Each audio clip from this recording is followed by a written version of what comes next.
The night Isabella Harper disappeared in 2003 was quiet in the Brooklyn neighborhood, the kind of quiet that makes small details feel amplified. The distant siren, the bark of a dog, the faint click of shoes on pavement. For her family, the evening had started like any other. Dinner, laughter, plans for the weekend. But when Isabella failed to return home that night, the small warmth of their apartment turned cold, the familiar walls now holding only questions and dread. Her father, Robert Harper, called friends and neighbors frantically, while her mother, Lillian, searched every corner of the nearby streets. The police were called, and the initial reports suggested she may have wandered off, but deep inside, Robert and Lillian knew something far more sinister had occurred. The feeling of helplessness settled over them like a thick fog, one that would not lift for years. The initial investigation was methodical but limited by the technology of the early 2000s. Officers interviewed neighbors, retraced Isabella's steps from work and school, and canvassed the streets for hours. They discovered her backpack near a small park, untouched, as if she had planned to return for it but never did. There were no witnesses, no surveillance footage from the area, nothing to provide a clear lead. Detectives, including veteran officer Marcus Bennett, sensed the danger hiding in the shadows, the subtle clues that whispered of an abduction. For months, the Harpers endured grief and anxiety, clinging to the hope that Isabella would be found alive. Flyers went up, community meetings were held, and a small network of volunteers joined in the search, yet nothing broke the case open. Isabella's disappearance became one of many cold cases piling up in the precinct files, a haunting reminder that sometimes evil slipped through unnoticed. Years passed, but the Harper family never stopped hopping. Every holiday, every birthday, and every ordinary day carried a shadow of longing. They placed calls to friends, followed up on tips, and even hired private investigators to comb through old leads. Detective Bennett, who had retired but remained close to the case, never forgot her face or the questions left unanswered. He kept Isabella's file on his shelf at home, returning to it often, as if new eyes on old evidence might reveal something previously overlooked.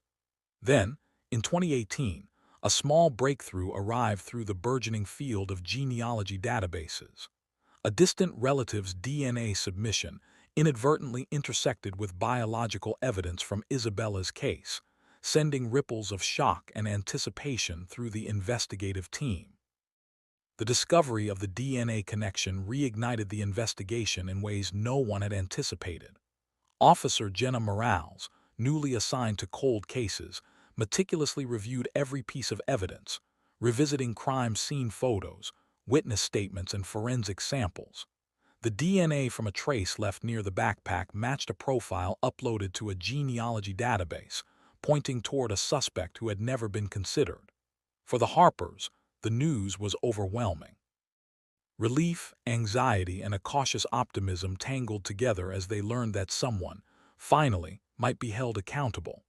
The family met with detectives in a small conference room, hands trembling as the details were laid out. The years of silence, the nights spent awake imagining the worst, the unanswered questions, all seemed poised to finally converge toward justice. The identification of the suspect, a man named Thomas Whitaker, shocked not only the family but the entire community. Whitaker had lived quietly in Brooklyn for years, blending into the background, known to neighbors as polite but unremarkable. His presence in Isabella's life had never been documented, and no one suspected he harbored dark intentions. Detectives discovered a chilling pattern upon further investigation. He had a history of minor offenses, inconsistencies in his accounts, and a fascination with young women, though nothing had connected him to a violent act until now. The realization that such a dangerous individual had been living steps away from Isabella and others sent shockwaves through the city. For the Harpers, every detail was a painful reminder of what had been stolen, the years they could not reclaim, the memories never created with their daughter. As the investigation intensified, officers conducted discreet surveillance, piecing together Whitaker's movements and routines. Every interaction, Every location he visited was documented meticulously, creating a profile that combined behavioral science and forensic evidence. Detectives uncovered correspondence and digital activity that hinted at premeditation, connecting him indirectly to the day Isabella disappeared. The Harpers were both terrified and relieved, knowing that the man who had haunted their lives for 15 years could finally be apprehended. The twists kept coming.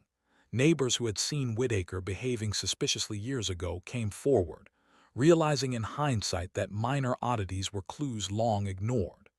The community, too, began to confront the reality that evil could hide behind a mask of normalcy, a chilling lesson underscored by the years of unanswered questions. The breakthrough also prompted reflection among investigators. Detective Morales and her team revisited every witness, every tip, and every scrap of physical evidence, discovering patterns previously overlooked due to the limitations of early 2000's forensic science.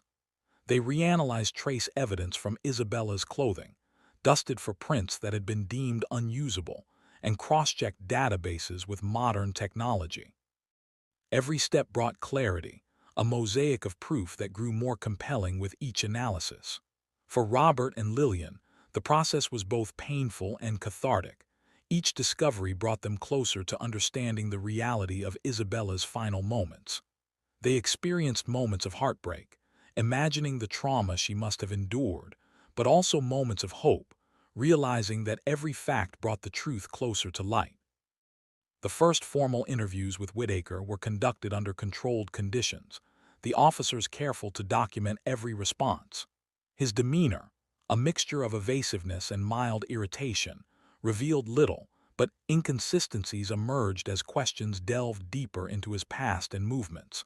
Investigators were cautious. They had built a case that was strong enough to withstand scrutiny in court, but they needed confessions or further corroboration to solidify the narrative. Psychological profiles suggested he might attempt to manipulate the situation, but the weight of the DNA evidence and genealogy match left him cornered. The tension during these interviews was palpable, a silent battle of wits between a man who had avoided accountability for nearly 2 decades and a team determined to uncover the full truth. Meanwhile, the community began to awaken to the unfolding story. Local newspapers and news outlets picked up the genealogy connection, emphasizing the revolutionary role of modern forensic science in resolving cold cases. People spoke of Isabella with renewed respect and empathy, sharing memories and personal anecdotes, collectively mourning the years lost but celebrating the arrival of justice. Public interest also brought renewed pressure on the investigative team to move quickly, ensuring that the case would reach a legal resolution that reflected the gravity of the crime. For the Harpers, the community's support was a balm for wounds that had never fully healed, providing a network of understanding and shared grief. Each phone call, each message of support, reinforced that Isabella's life, though tragically cut short, mattered profoundly to those around her. The planning for the arrest was meticulous. Officers coordinated surveillance and backup, ensuring that Whitaker could not flee or destroy potential evidence. Every scenario had been rehearsed, contingencies considered, and legal procedures reviewed. The tension was tangible. After 15 years of waiting, the moment to finally confront the man responsible was both exhilarating and terrifying. As the team moved in, the sense of justice being realized hung in the air like a charged current.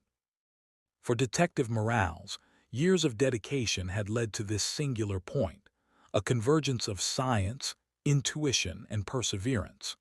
For the Harpers, the culmination of their long vigil would finally manifest in the apprehension of the person who had robbed them of their daughter, offering the first step toward closure they had desperately sought. The arrest of Thomas Whitaker sent ripples through Brooklyn, shaking the quiet streets that had once hidden him in plain sight.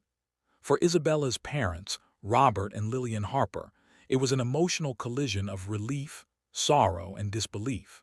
They watched from the courthouse steps as Whitaker was led in handcuffs, his expression unreadable, almost mundane in the face of a crime so grotesque.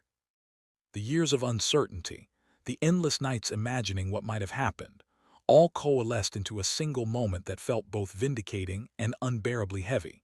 Friends and family surrounded them, offering quiet embraces, words of comfort, and silent acknowledgement of a shared grief finally met with justice.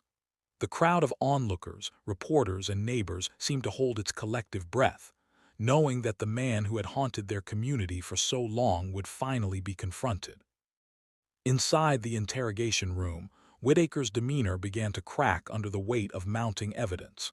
Detective Jenna Morales, seasoned and composed, methodically presented the findings: the DNA match, the genealogy link, witness testimonies, and the circumstantial evidence that now formed an unbreakable chain. Whitaker's eyes flickered with unease, his carefully constructed facade beginning to crumble. The psychological tension was palpable. Every question, every pause, every deliberate revelation of evidence drew him closer to a confrontation with the reality he had evaded for years. The detectives knew that the breakthrough DNA match was the turning point, a bridge between the unknown and undeniable truth. Each piece of evidence was laid out meticulously, ensuring that when the confession came, it would be both complete and undeniable. For the Harper family, the wait for a confession was a tormenting blend of hope and fear. Could they withstand hearing the details of what had happened to their daughter? Would the truth provide the closure they longed for, or deepen the wounds that had never truly healed? Each day brought news of procedural developments, evidence reviews, and legal strategy, but the emotional toll remained constant. They revisited memories of Isabella, her laugh, her favorite songs, the way she would curl up with a book on the sofa, trying to reconcile the life she had led with the horrifying reality of the crime. Friends and neighbors continued to rally around them, offering support in ways both large and small, reminding them that even in their pain, they were not alone. The waiting was agonizing, but the sense that justice was finally within reach provided a fragile thread of hope. As investigators continued to press Whitaker, small cracks in his narrative began to emerge. He became defensive, attempted to mislead officers, and even tried to minimize his involvement. But each tactic was met with the unrelenting presentation of evidence that left no room for deception. The detectives' patience and preparation paid off when he finally, reluctantly, began to admit to details that only the perpetrator could know. He spoke of the moments leading up to Isabella's disappearance, the choices he had made, and the fears he had harbored that someone would eventually uncover the truth. The confession was chilling in its clarity and methodical in its recounting, revealing the meticulous planning and calculated nature of the crime. For those listening, it was both horrifying and strangely validating, a confirmation of the suspicions and nightmares that had haunted the Harper family for 15 long years. The revelation sent shockwaves through the neighborhood. Neighbors who had lived near Whitaker began to recall small incidents from years past: a fleeting look, an offhand comment, a door left slightly ajar. These memories, once insignificant, were now pieces of a puzzle that made the horror feel all the more real. Local media covered the confession extensively, highlighting the combination of modern forensic science and relentless detective work that had brought resolution. The story became an example of how persistence, technology, and community vigilance could converge to solve even the coldest cases. For the Harper family, the public attention was secondary to the deeply personal reckoning of knowing the truth about their daughter's final hours.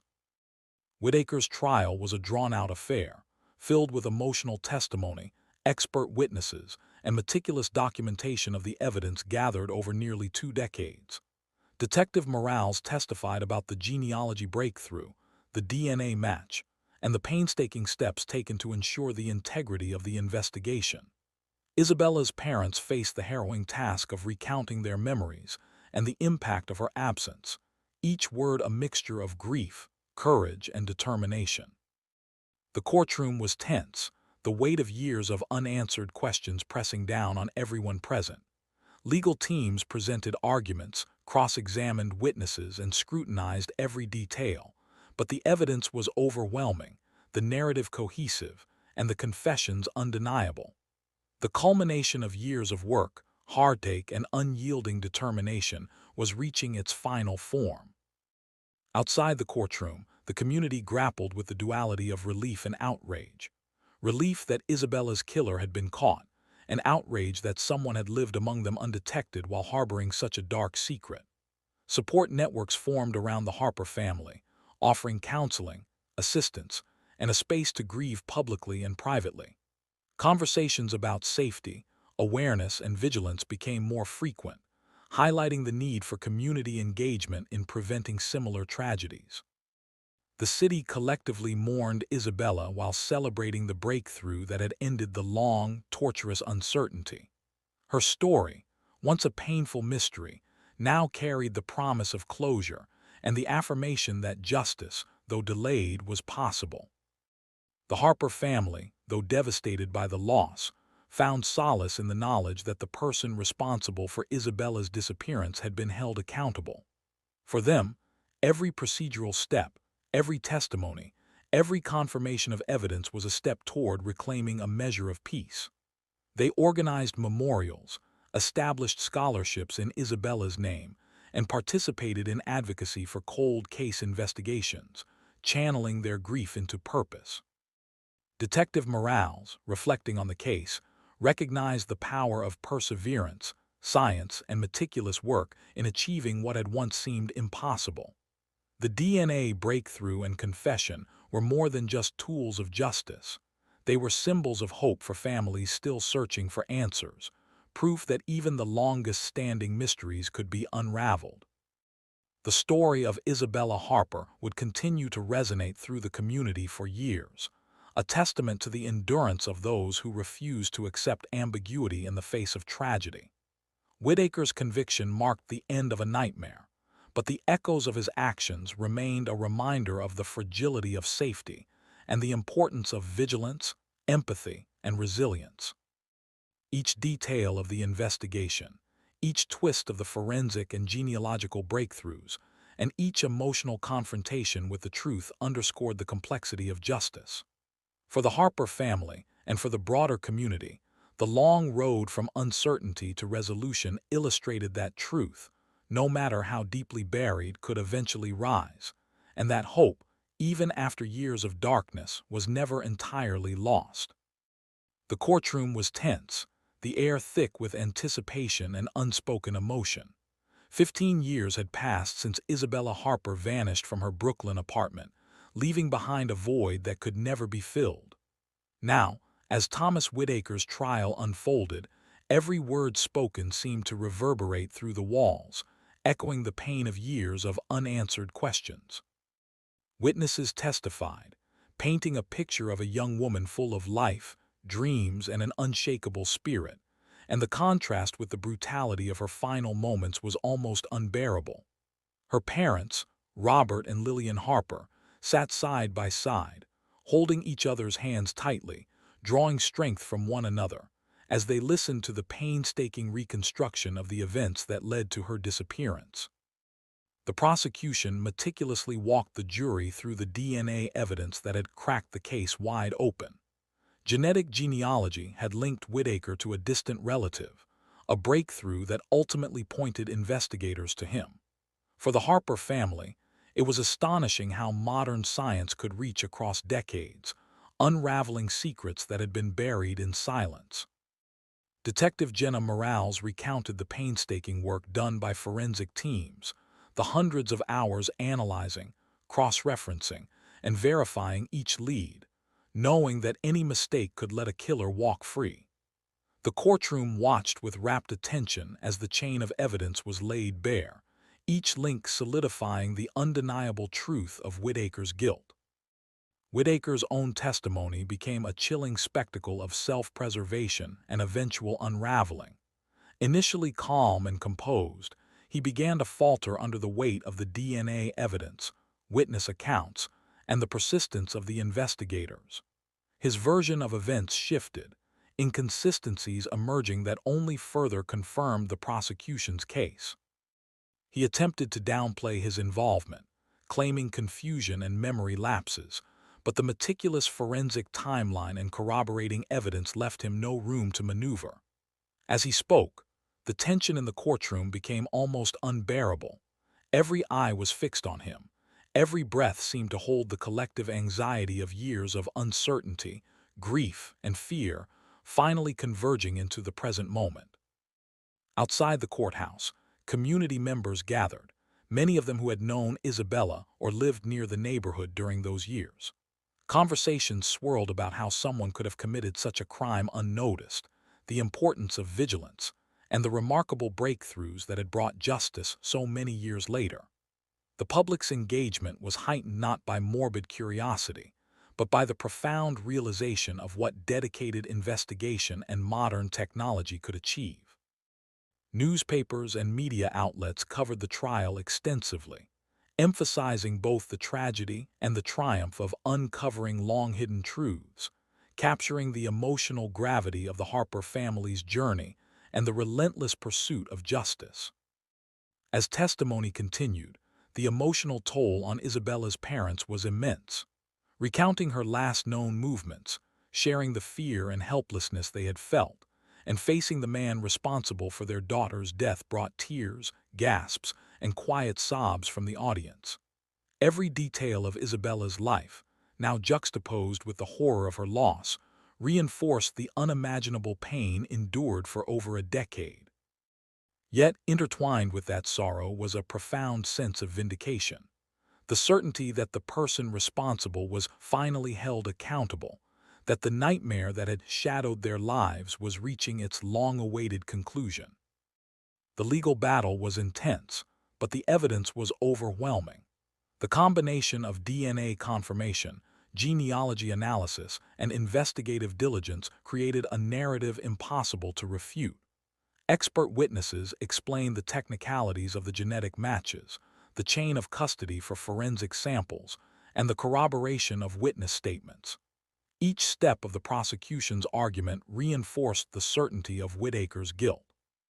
Defense attorneys tried to introduce doubt, highlight procedural nuances, and question memory reliability, but the meticulous groundwork laid by the investigators left no viable escape. The courtroom drama was not only about establishing guilt, but also about delivering a clear and undeniable narrative of accountability to the Harper family and the community. In the final days of the trial, the jury deliberated intensely, reviewing the weight of evidence, the credibility of witnesses, and the confessions extracted during interrogation. For the Harper family, the waiting was agonizing. Each passing hour stretched the already fragile emotional state to its limits. Yet, when the verdict was finally read, guilty on all counts, a wave of relief, sorrow, and catharsis swept over the room. Tears flowed freely, hugs were exchanged, and a collective sense of justice being served enveloped everyone present. 15 years of unanswered questions, sleepless nights, and haunting uncertainty had finally found resolution.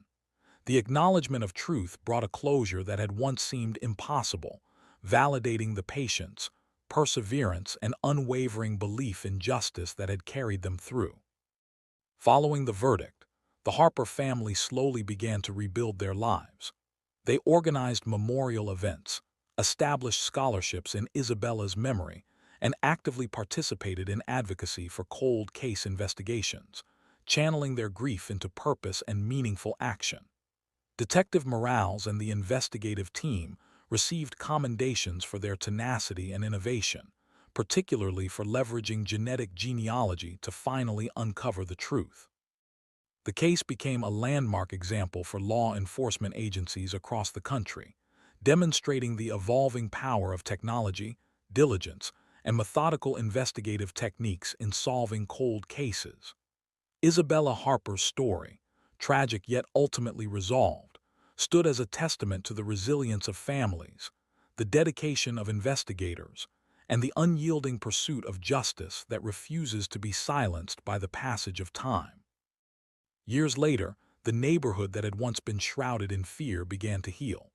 Conversations among residents shifted from whispered suspicions to stories of determination, compassion, and justice served.